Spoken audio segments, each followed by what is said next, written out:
guys, it's Julian, and today I am super excited to be showing you how to make cool Chillwave synths in the style of Tycho and Boards of Canada. So, as always, you can get the project files, samples, MIDI, presets, all that kind of stuff from this video in the description for free this time. And if you're a patron on my Patreon, check there because they'll be available shortly without a download gate.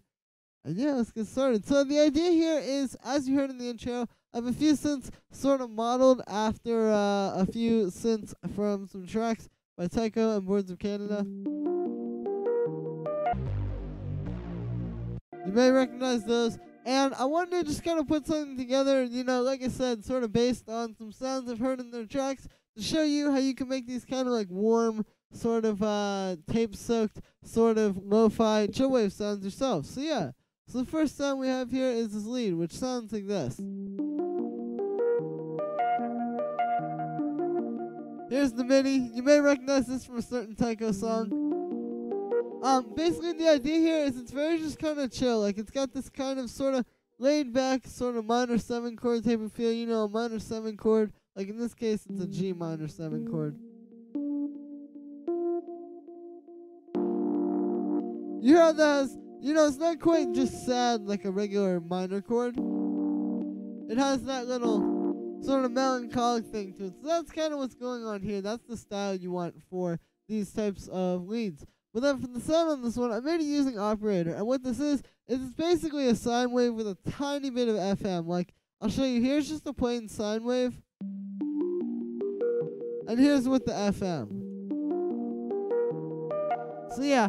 And I just have 2 sine waves here, pretty simple stuff, they're in the same octave. I also have this LFO here, and what this is doing is a little bit of a vibrato. So, if you know, like when I use analog on here a lot, I use the vibrato. This is doing the same thing. Basically, I have it on the pitch of every oscillator, and then we have just a very small amount. So, like, if you turn this up a lot, you know, that doesn't really work. But this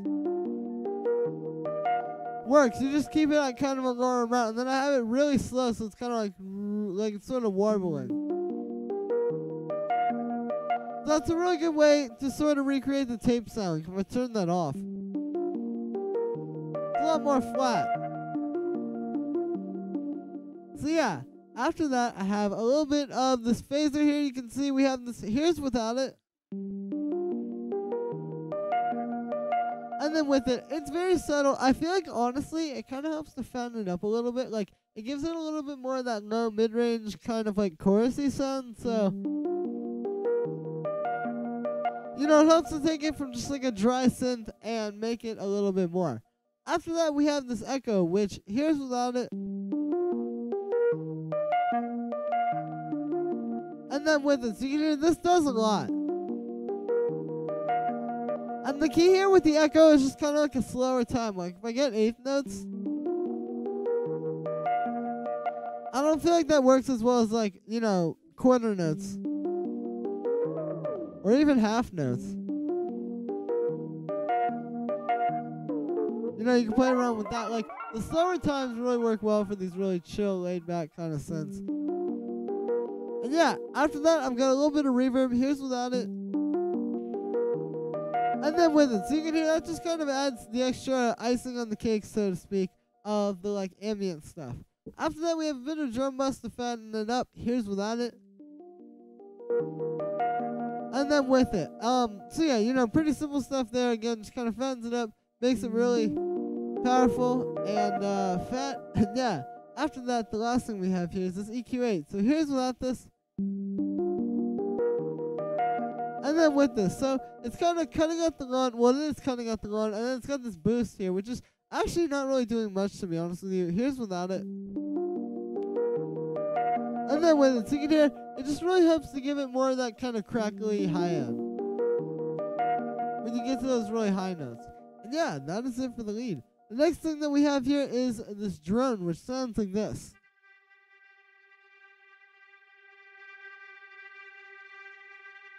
The way that this is made is using granular synthesis. What I have here is I have a string sample. Here's the original sample I'm using.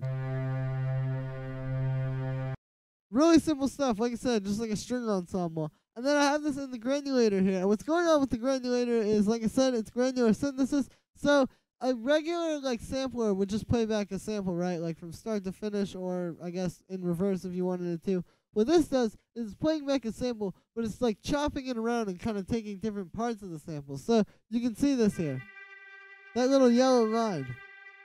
And you can hear what happens is you get a very like kind of cool, more textured sort of choppy sound, as opposed to just like, oh, you know, it's kind of got like a more straight as compared to that, which has more texture to it. So yeah, it's really cool. And the key here is just the spray knob. Basically, that's how you turn up like how much it does. Like if I turn this down,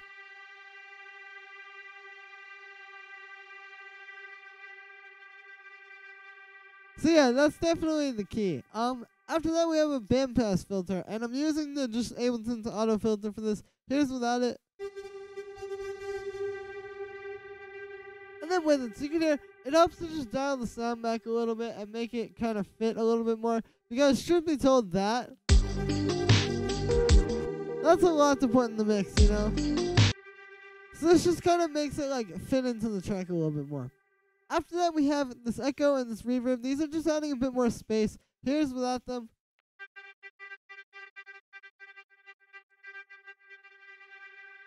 And then the echo and then the reverb. You can hear the echo really just adds a lot of texture to it. It's not doing too much, but I like what it's adding. It's very subtle. And then the reverb is just adding like the real space, like the big, you know, wide kind of epic stuff.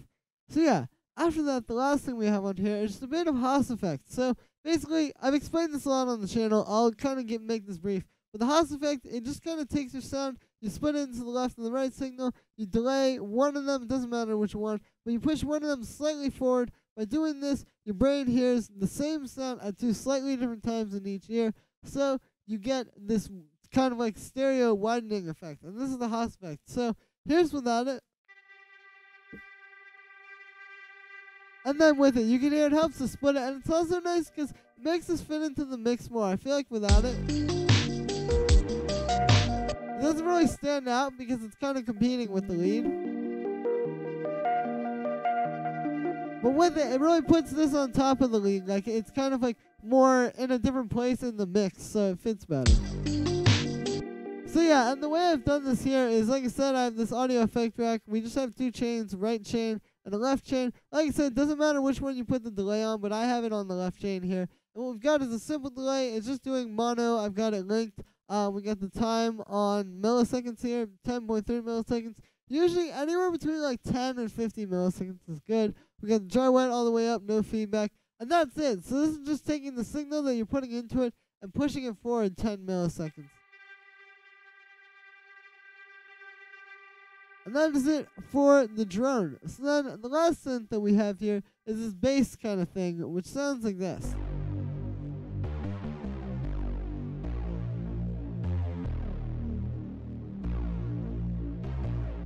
So for the MIDI, again, you may recognize this from a certain Boards of Canada song. It's just this kind of like, you know, really fun, almost like bouncy bass line. Like the reason why I feel like this works, at least somewhat well, with this, is because they both have that very like melancholic, like I said, kind of like minor 7 chord type of feel. Like this is the same thing, like it's in G minor. But it almost feels very major, and it's because of that kind of vibe that I'm describing.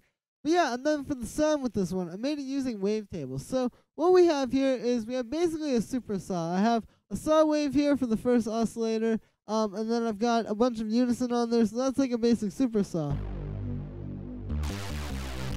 But then on top of that, I have this pulse wave. So what we have here is just another basic shape, so really simple stuff.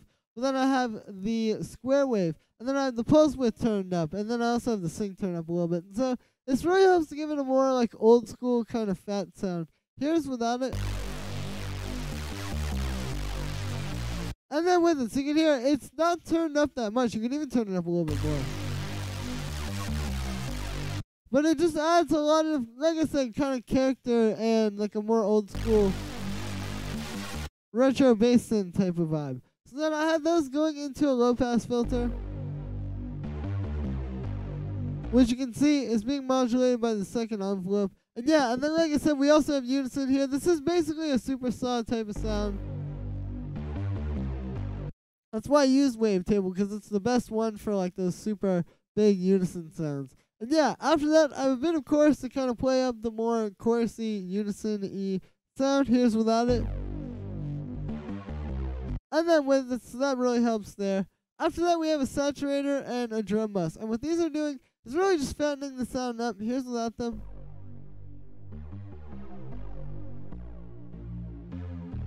And then with the drum bus. And then the saturator really takes it over the edge. So yeah, that's just the kind of stuff you have to do to get away from just like that dry, clean synth sound. You really need to add some saturation and some stuff like that to fatten it up and make it a lot warmer. And then the last thing I have here is just a little bit of OTT. So here's without that.